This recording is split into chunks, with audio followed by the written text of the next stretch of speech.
because I changed all the locks, I put an alarm, all that. And they broke in through the sidewall of the tenant next door. They beat a hole through the drywall, came in again, and stole our computers a second time. And they kept saying, well, we want a flexible building. And I said, well, what do you mean by flexible? And they said, well, everything here is built in concrete block. Was there one project in particular that you consider a breakthrough or a defining moment for Brenner Design? So I came back with the plan, and they loved it. They said, that's it. That's what we want. As a business owner myself, that's what a business owner does. If you can't find something that works that's already out there, you make it work for yourself.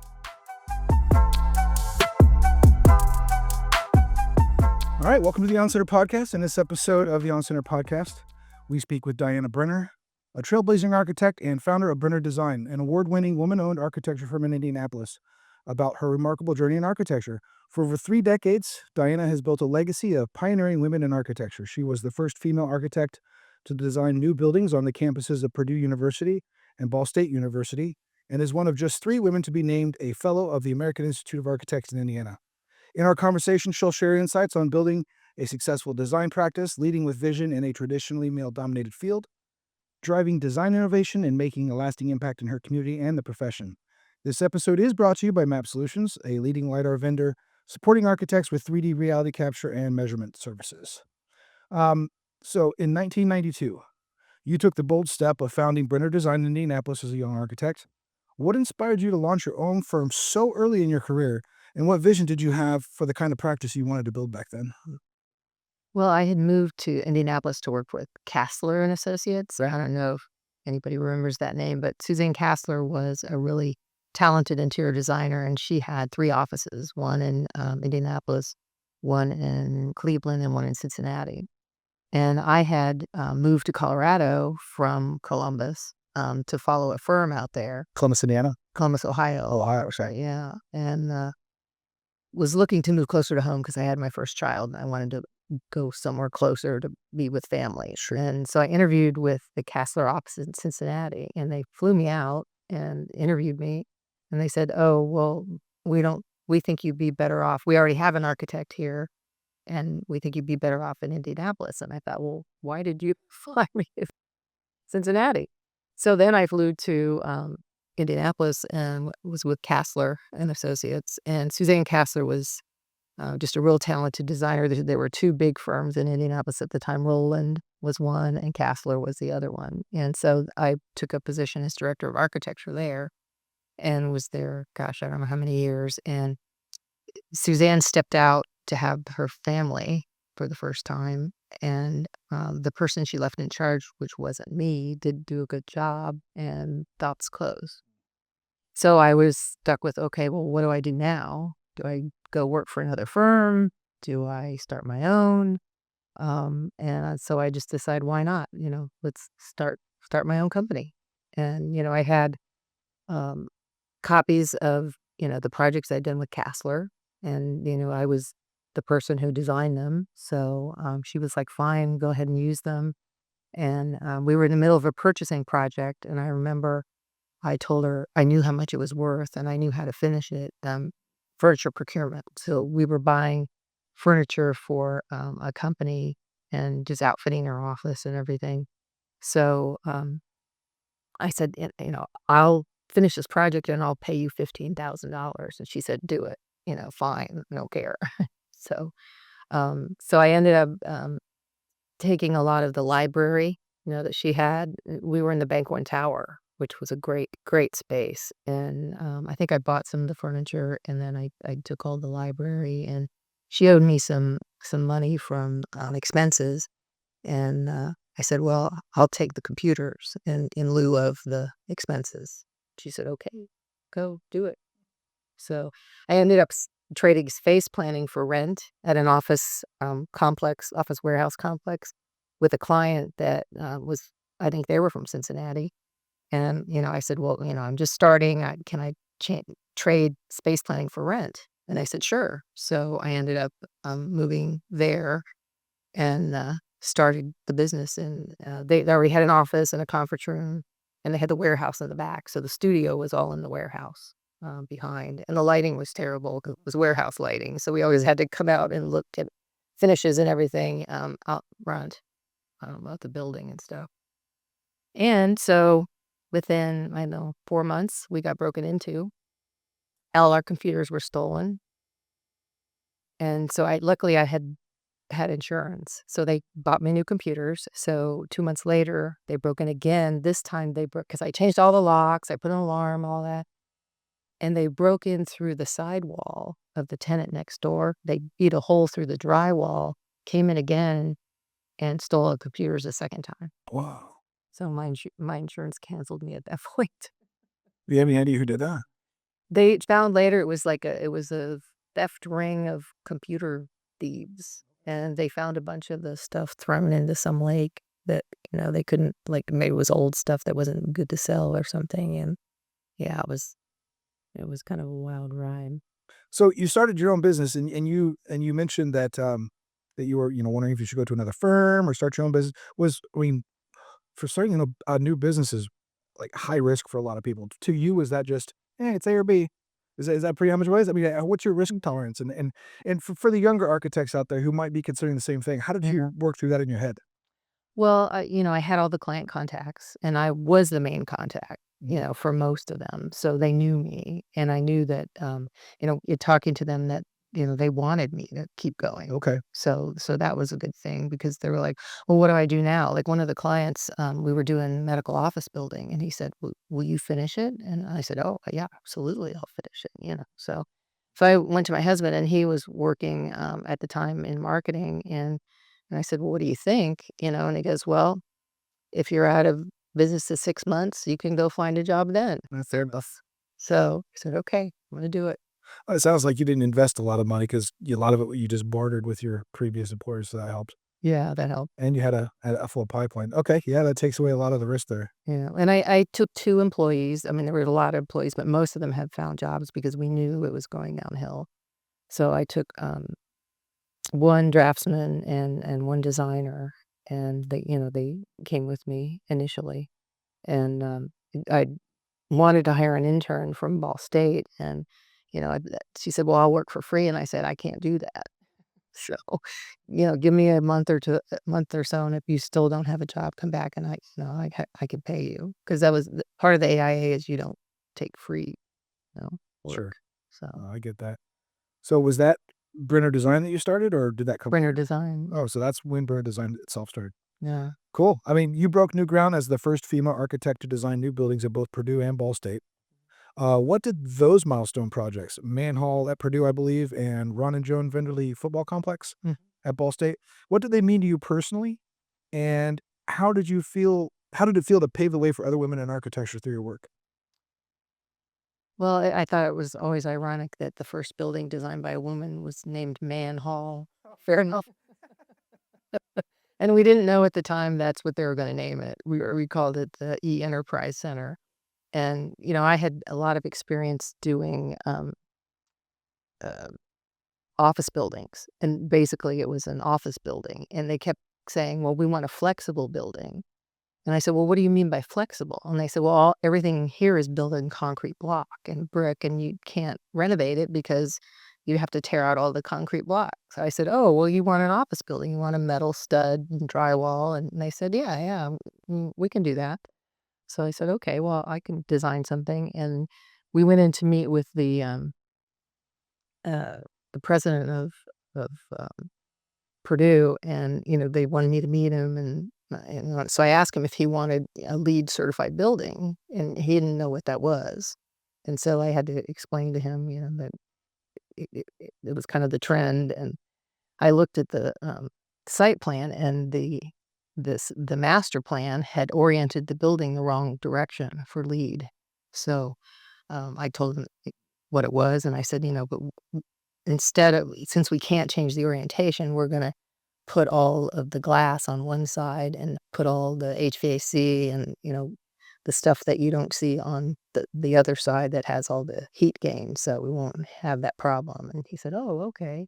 And I really didn't know, until after the building was done that it was the first done by a woman architect. They didn't tell me that until it was all done, and the university architect said, "Oh, yeah, this is the first one," and I said, "Oh my gosh, I didn't know that." I had assumed that other buildings, other women had been hired to do, but there wasn't a lot of women in architecture at the time with their own firms. I mean, there were a few, but not of any size. And the one of the women I knew was partners with a guy, so it wasn't her firm; it was a partnership.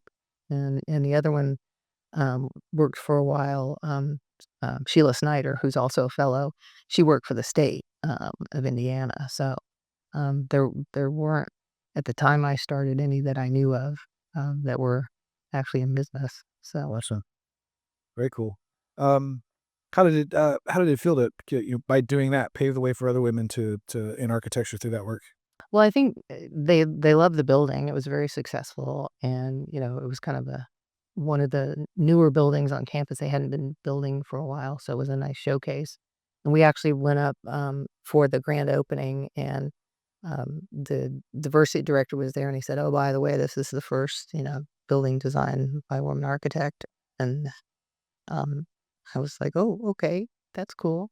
But I also told him that it was the first women and minority team because the engineers that we had hired were minority. Oh, So it was both. It was kinda cool. that is cool. At the start of your career, you were sometimes asked if you work out of your home simply because you were a woman running an architecture firm. As one of the few female architects to become an AIA fellow in Indiana, and the only woman to receive the state's Torchbearer Award in architecture, how did you navigate those biases and skeptics early on? And how have you seen the industry change for women since you first entered the field?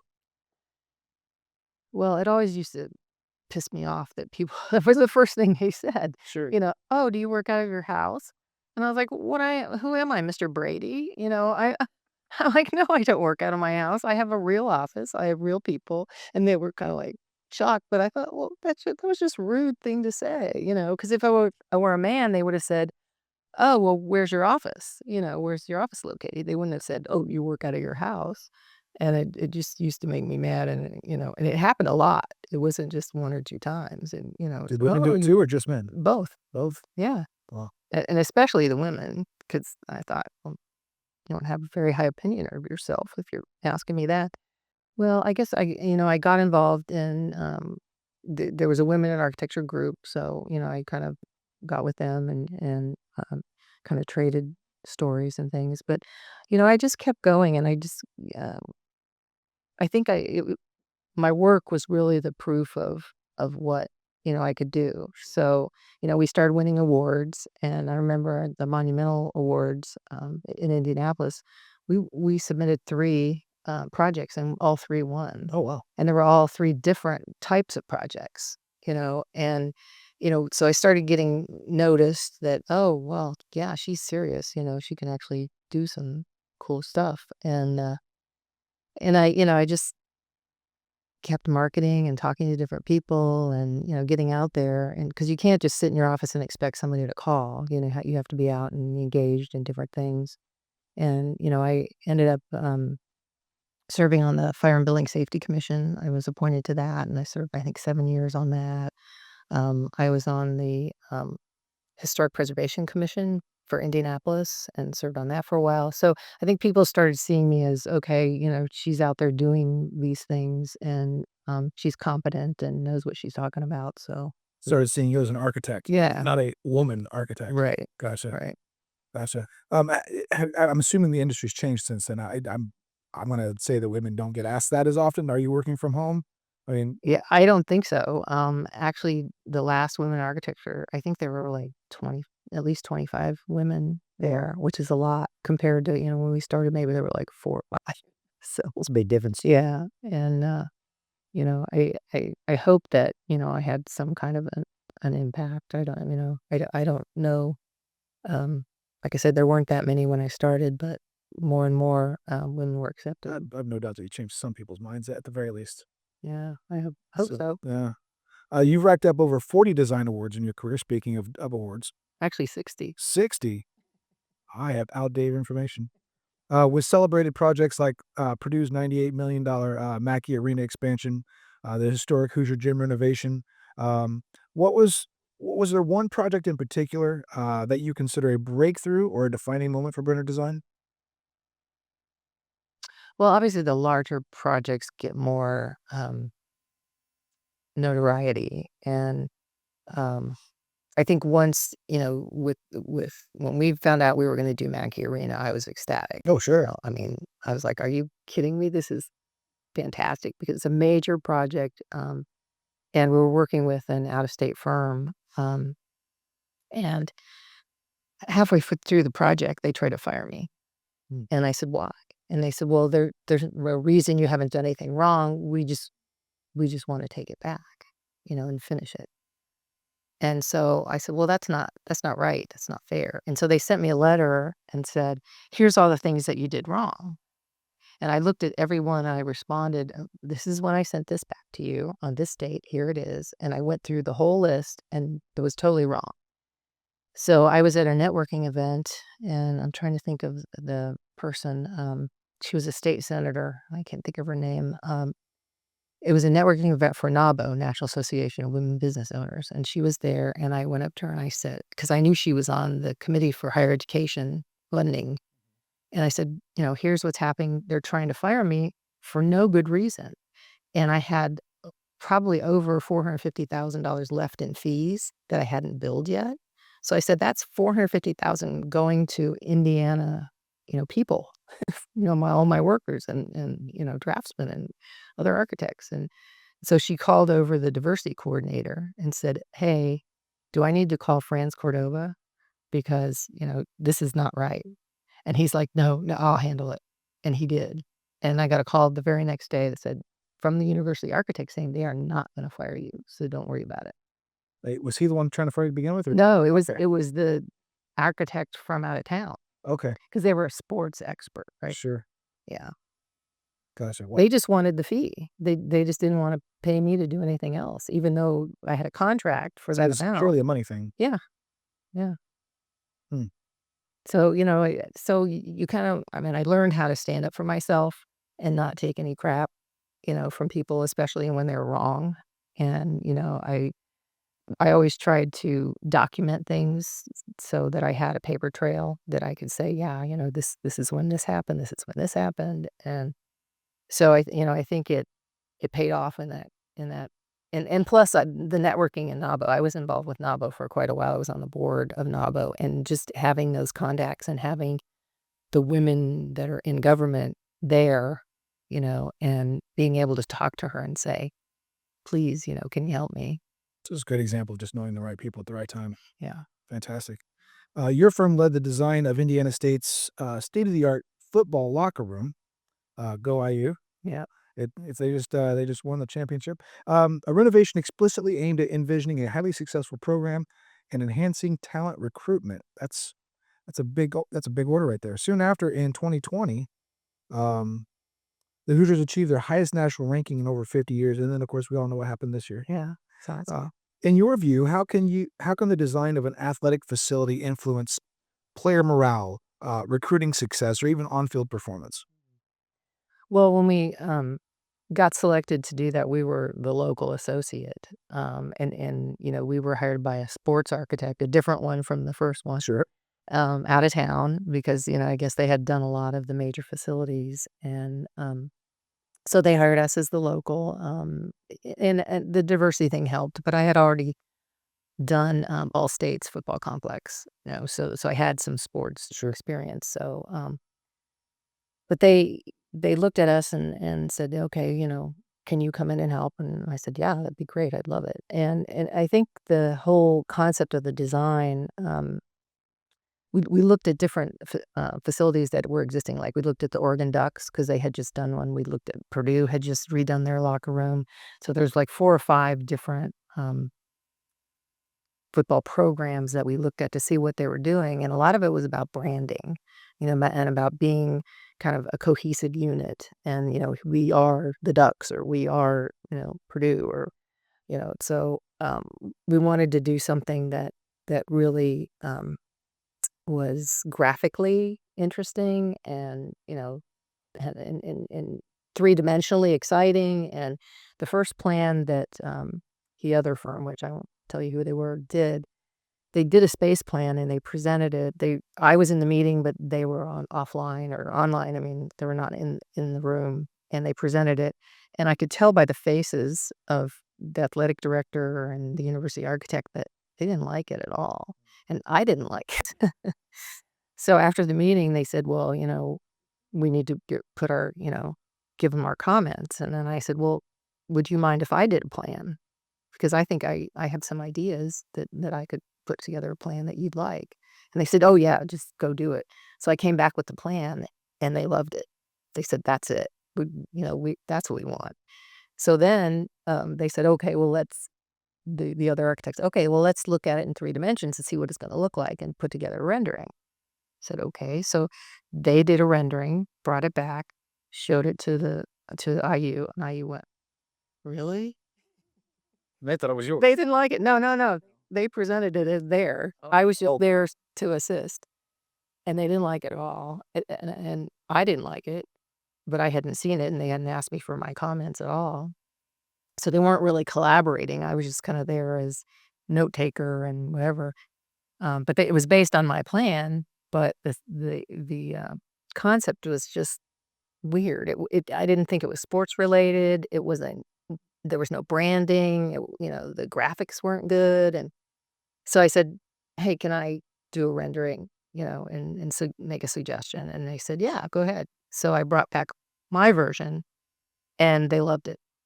They just went, "That's it. That's what we want right there." And so the national architect said, "Why don't you just take it from here?" I said, "Okay, I can finish it." What were the major differences between the original architects and yours? I Um, mean, what is it about theirs that you didn't like that you changed in yours? well, when you think about, a football team running in and out of the locker room, and they're all pumped up, like excited, they burst out of the place, right? Well, their path to get in and out of the locker room was like a zigzag, Really? and it went past the coaches' offices, and it was just strange. And I said, well, that's not going to work. So I created this main entry hall, which I kind of nicknamed the hall. What did I call it? The Hall of Champions. Um, I think that's what I named it. It's good, man. And it was under the stadium. The locker room is, so the ceiling height goes up as you go in. So I made that the main entry and then also widened it. So as you go out, it's kind of like a funnel, like a hose, where you start big and you go little and then you burst out across onto the field and stuff. So I call it the Hall of Champions. And I said, well, this is where you can put the Purdue bucket or the Oaken bucket award and everything else. But I'm sure they're going to put the national championship trophy in the Sure. if they, the whole thing was lined with, I said, I would imagine that this is all gonna be lined with awards, and trophies and that kind of stuff. And then I thought, well, what else can we do to make it special? Um, and I thought about Boise State. I don't know if you know their football program. Their football field is blue. I have seen it. I've been on that football field. Yeah, and I thought, well, that's pretty cool, Yeah. but I'm like, IU's not gonna do a red field, that would be weird. And so I said, well, what if I did a red field on the ceiling and made the grid lines out of lights and then put the IU logo in the center of the field, the trident and everything. And so that's what we did for the rendering. And so as you walk in the locker room, you see this huge, red gridiron, and it's just boom, it just hits you. It's really cool. Very cool. Who ended up creating that? I mean, you designed it, but who made it? Well, we had to pick. It was a sign vendor that did the trident, because it was molded. It had 3 dimensions to it. The other thing was it was a box hung from the ceiling above, and we had to pick just the right material. It was red, but it had some depth to it. It almost looked like glass, but it was an acrylic. Okay. But it had some depth to it, so it just kind of sparkled. And then we had to find the right thin lights that would just light up all the way around. And then we worked with the engineers to support it, and the electrical engineers to make sure the lights all worked and all that kind of. Is that still there? Oh yeah, Oh, very cool. yeah. And it's funny because when I showed them when you see the rendering and then you see the picture, you really can't tell which is which, because the rendering was so good that it looks like the finished product. For sure. So of all of your ideas, I mean, you mentioned the football field up top. Of all of your ideas for that locker room, since you had so many things you were trying to do with it, recruitment, performance, and all that kind of stuff, is there anything that you have seen, um, like in the past 5 years or so, that you're like, yeah, that's a direct result of our project and how we did it. Well, they were able to, get funding from a former player, Terry Talon. They named it for him, Terry Talon, the football complex, and I'm sure they showed him the renderings of what it was gonna look like in order to get the money. I think he donated, like, 2.2 million. Oh wow. Yeah, so it was a lot of money, and, and you could just, there's a video online, it's still online. You can see the players when they first go in and see it for the first time, and they are just going bananas. That was just the whole thing is so cool. That's cool. That's cool. Yeah, and we had input on some of the other things. We didn't select the lockers, but we said, it'd be cooler to have the lockers with the helmet, up top so you can and it's lit so you can see the helmet and, you know, um, we designed, all the offices for the coaches, obviously, but then the sports med on the other side. So we laid out a sports medicine area that, was really nice. But the other locker room, I saw the other locker room before we started, and I don't think it had been updated since the 50s. It was all wood lockers, and they're really small, and there was nothing exciting about the space. And they said, "Well, you think this is bad, you should see the visitors' locker room. It's painted pink." I never got to see that, but, I don't know if it's still pink or not, but, once the thing was done, yeah, I mean, you could just see the players going nuts about it, and the way we designed it too, it steps up because it's under the stadium, but, we kinda separated, like, almost like the freshman team from, the full-time players, and in the center, there's this kind of a common area that they can sit down and watch a big screen TV, and, they can just kinda hang around, and, it's just, it worked out really well because with the step up, the coach can actually stand there and talk to the team in the center area. They can all, stand there, and he can say, "Go, go." Is there any part of your design that's being used in a way that you didn't anticipate? Or did you You just thought or I did you just well, call it from the beginning? yeah, Yeah. I don't know, I was just curious. yeah, I mean, we I wish well, I am sure I don't know if I have copies of the original plans that the other firm did, but if you looked at them side by side, you'd be like, "Wow." I mean, big difference, and in how it flowed, how it's gonna be used, all that. And there were some things I wish they would have done that they didn't because it was my idea to, they had this carpet tiles that you could turn on and put the name of, like, a recruit Mhm. and put it on the floor, and I thought that would be so cool to have it bring a recruit in and have them see the name on the floor, and then at the end wall, they had a really nice graphic, but I said, "That needs to be a big screen, need to be a big screen TV, so then when somebody comes in, good welcome, so and so, we want you to play here," and, I don't know that if they ever did that. That sounds like a great idea. Yeah, I thought it would be really cool that they, the way I think they left it as the graphic, which is a cool graphic, but it would have been really cooler to bring more technology in. Yeah, because you bring in a new recruit and they automatically feel ownership Yeah. because their name's on it. Yeah, Yeah. that's a fantastic idea. Yeah. Brenner Design has been described as a generalist firm that specializes in the process of design, valuing deep understanding of client needs over having done multiple similar projects.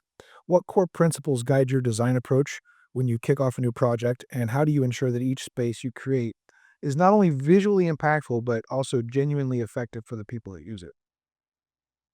Well, I think it's understanding who the client is, and like for IU, we understood who they were, what they were doing, but, we've done so many different types of projects, different types of businesses. We had done all the work for the National Bank of Indianapolis, and they came to us before they were even a bank. And so we had to understand kind of what their vision was and how they wanted to treat clients and how they wanted to be viewed. And, we came up with the original office space for them, and they loved it. And another firm had done their first branch bank on the first floor of the same building, and they didn't like it at all. And so they asked us to come in and redo it. They spent the money to redo it because we had kind of understood where they were going, who their clientele was, what they were trying to attract and what their vision was, and I think that was important, and I think a lot of, that goes to other clients too and other projects. I have to understand you business. What are you trying to get out of it? I mean, we designed the IBJ offices, and we designed 3 radio stations in one location, and it needed to feel like a radio station. Well, what does that feel like? I've never seen one, Right. but the way we put it together, you could go into the lobby and see all 3 studios, and then they each had their own, name on it, and it was pretty cool. But I feel like that with every project is if you understand what their vision is, what their culture is, and it was our job to kind of put it into 3 dimensions. So So when you're doing the radio station, not ever having seen one, do you go out and look at award-winning radio station designs and do your research that way? I mean, how do you approach something like that? I don't think there were any affordable stations. I think, we tried to look at some, but, I don't know, we just like, for instance, the lobby was a black vinyl, like a black vinyl record, so it was things like that that we kind of did, and we did a lot of color because, you know, all their equipment's kind of boring, and so we had the different colors, and then you have all the office space that had to tie into it. Um, yeah, I don't know, we just, kind of sit around and brainstorm and then, present the ideas and see if the client likes them or not. Just have lots of conversations with the client about it. Yeah. I gotcha. Um, for 32 years, you helmed the firm as CEO, and you said some people joked that you should have been a lawyer because of your formidable negotiation skills. At the same time, you're known for being fair and caring. You've had team members stay with you for decades like a close-knit family. How would you describe your leadership style? And what do you think has been key to keeping your key team motivated and loyal over the long haul? Yeah.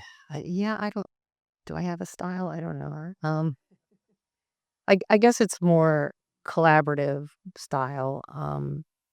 And I'm always encouraging, the designers to think outside the box. Okay, that's one way to do it, but what if we did this, and try to push them to do, um, something that's a little more exciting. Um, I think I interview well in terms of interviewing the staff. I think I can tell if someone has some talent, early on, or if they're have a little bit of talent and then they need to be pushed a little bit. I was always looking for people that were willing to, you know, be serious and work hard and not goof off, I still, we're a small company and, you're going to do a lot of different things. You're not going to be stuck just drawing details. You're going to do stuff on the computer. You're going to be out in the I'm field. sure a lot of people appreciated that variety. Yeah. And, my goal is to, make the clients happy. I mean, that's kind of the number one because that's how you get more work. Absolutely. If you get good references and good referrals and I had some really good people and I had some not so good people and I always try to have some interns and so I could kind of test them out and see, if they were good or not because I think it takes a while to really understand what somebody's capabilities are. Um and today, or in this time and age, there's so many talented students out there, and they do everything on computer, and they do renderings and all kinds of stuff that, we never could do. We had to do by hand, and so, I'm I'm always I encourage students to get, an internship, even if it's for the summer or, a little while. Sure. I had one intern that, came from University of Cincinnati, and she was trying to decide between architecture and interiors, and I could tell that she could think in 3 dimensions, and I said, "You really need to think hard of what you like because you're really good at thinking in 3 dimensions." I think that's a key to being a good architect, that you're looking at, the project as a whole, you're not just looking at a floor plan. Sure. So Yeah. and she went into architecture. Oh, did she? Yeah.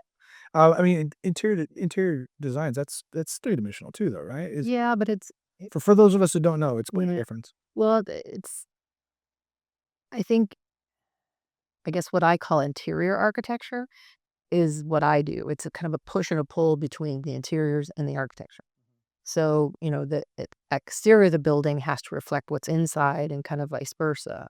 And I think interiors, a lot of times, people think interiors are, oh, they just, pick colors and they, pick furniture and they do that. And it's like, well, yeah, we do, but That's an interior decorator, not an interior designer. yeah. And I said there's more than that. You're creating a three-dimensional image of the client's business or whatever it's a home. You're doing a three-dimensional thing with the home. But I think that's why I was kind of drawn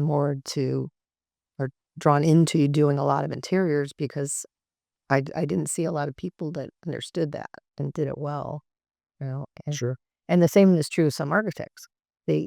Especially in architectural school, we'd have the architectural interns, and then I'd look at the plan and then say, "Well, your furniture's too small. It's not the right size. So how do you know if that room is the right size because you don't know how big the furniture is?" And so I think, a lot of architects just think, "Oh, well, the 10 by 10 room, that'll work," or whatever, and they don't think about what it is as you walk through the space. Like, I'd seen, some architectural students where, you'd have a corridor, at the end of the corridor, there's half of it, it's offset, and so, like, there's nothing to see at the end of the corridor, you can't just wander through a space, you have to create, movement through the space, and you have to be able to look down the road and say, "Okay, this makes sense," or like, the architectural students, I was always on them because they wouldn't draw furniture to scale. And I'm like, "Well, what's that?" "Well, that's a desk." "No, it's not. It's a coffee table," You know, you have to understand how big furniture is in order to design a room, Sure. to be useful, and then all the rooms put together, they have to kinda push and pull, and it makes sense, so that you know where you're at in the building you enter and, get lost in a maze. Very cool. And you would take the time to explain that. You wouldn't just tell them it's wrong. Did you? I'm assuming you took time to actually show them how to do it. Yeah. That makes a lot of sense for leadership style. Somebody's like, you said collaborative. Sounds like to me like you're a bit of a mentor as well. So, Try. um, throughout your career, you've been a mentor and a role model. Speaking of which, especially for women in architecture, you often advise young professionals to make sure that you love what you do and that you don't take no for an answer. Uh, who were the mentors or influences that shaped you in your early years? And how do you approach mentoring others now? Well, I guess I really didn't have any female mentors. No? No, other than I guess I'd say my mom, 'cause she always encouraged me to be creative Mhm. and to think about things different ways, and she was always like, "Well, you can make that," like I was always, tall, and I couldn't buy pants long enough, and she's like, "Well, you can make some pants, that are long enough," so it was always, you know or I'd do, like, a book report, and she'd say, "Well, why don't you do a real cool cover for the book report?" So I would do, a piece of art on the cover of the book report. So I think she encouraged me a lot.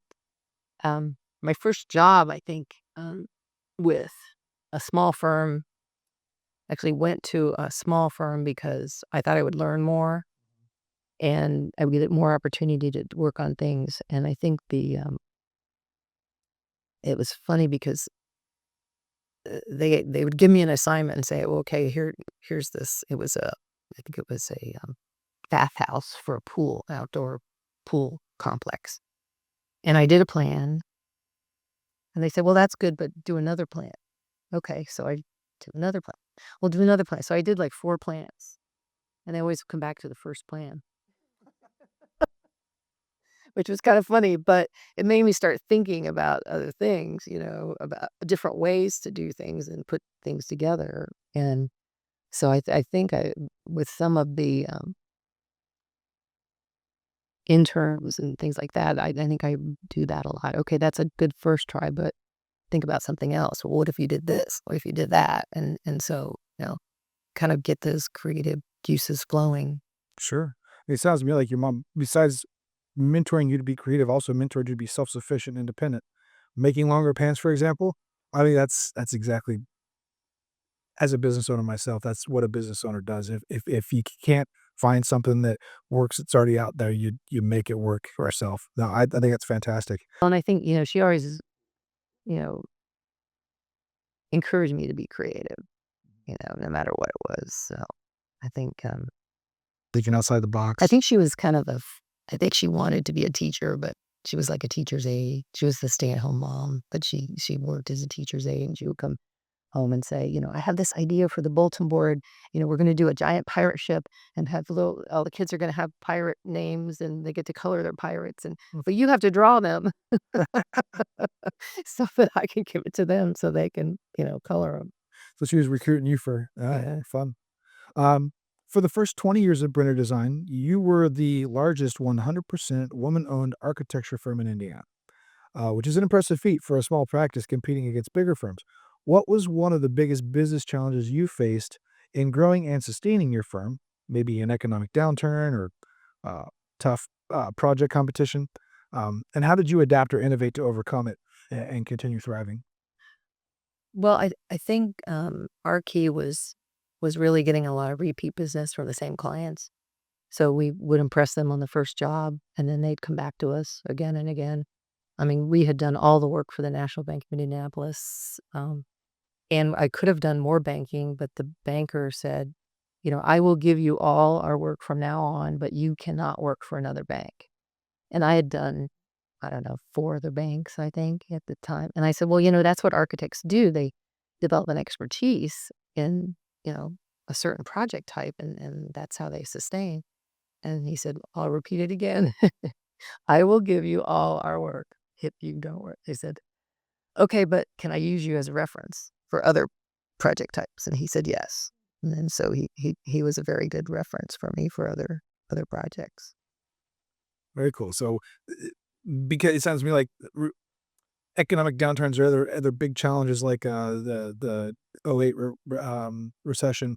Sounds like you were able. There wasn't even a challenge for you because of relationships that you had built.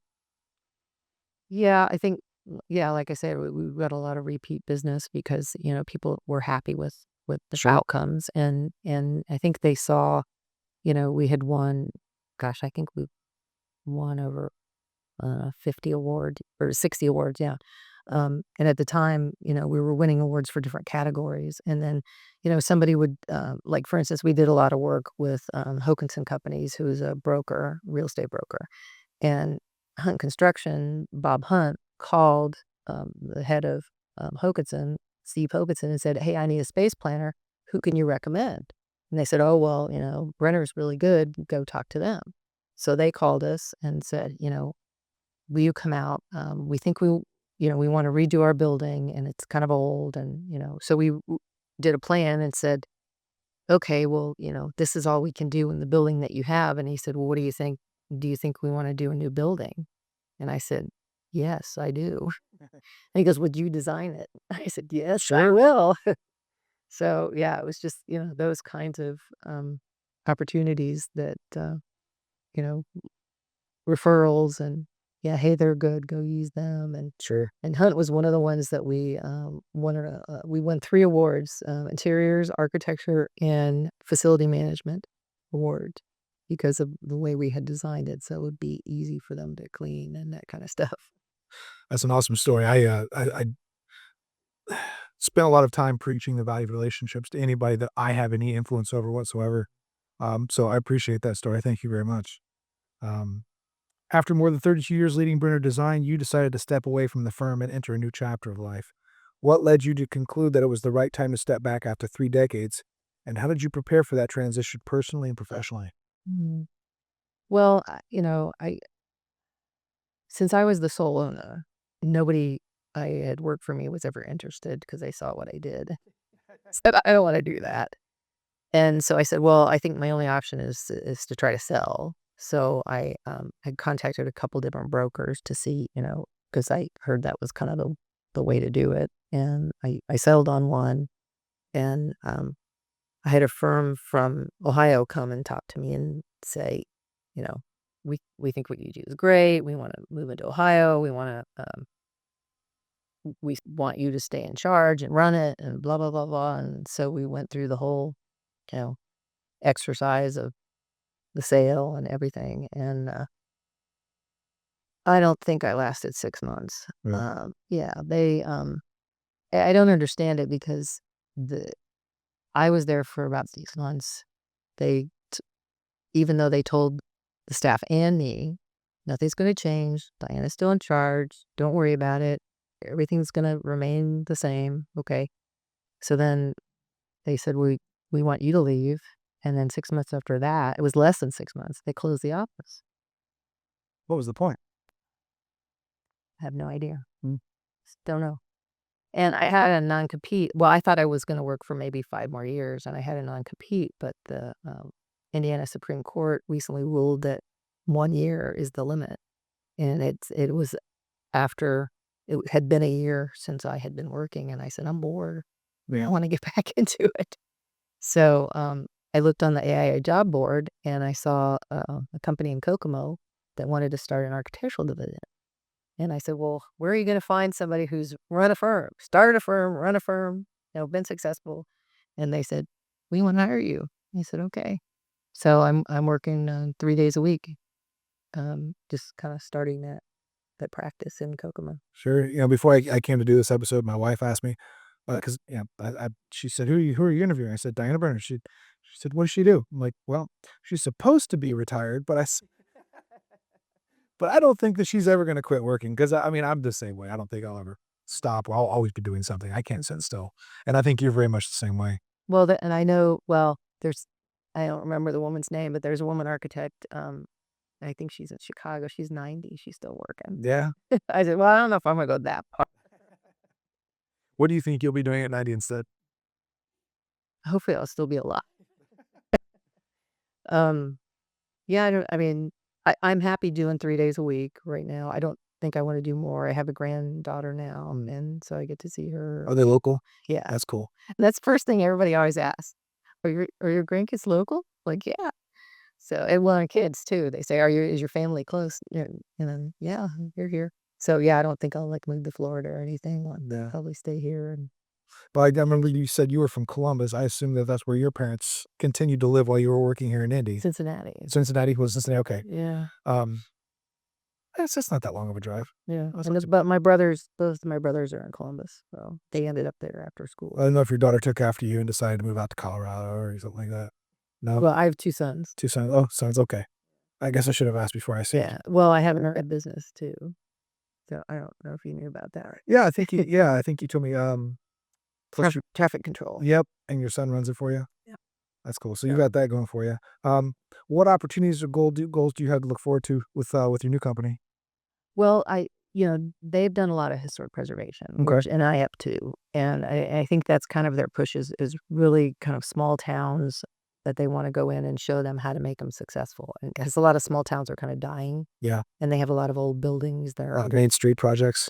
Yeah, well, the buildings are underused or falling apart, and so they're experts at kind of rebuilding, downtowns and make it more vibrant. They've, done 65% of the buildings in Kokomo, Oh, wow. which was amazing to me, downtown Kokomo, and when you drive downtown, I was like, "Oh my gosh, there's businesses in all of these." There's stores, there's shops, there's restaurants, there's all kinds of stuff downtown, and, a lot of small towns are suffering because they don't have somebody that knows how to do that.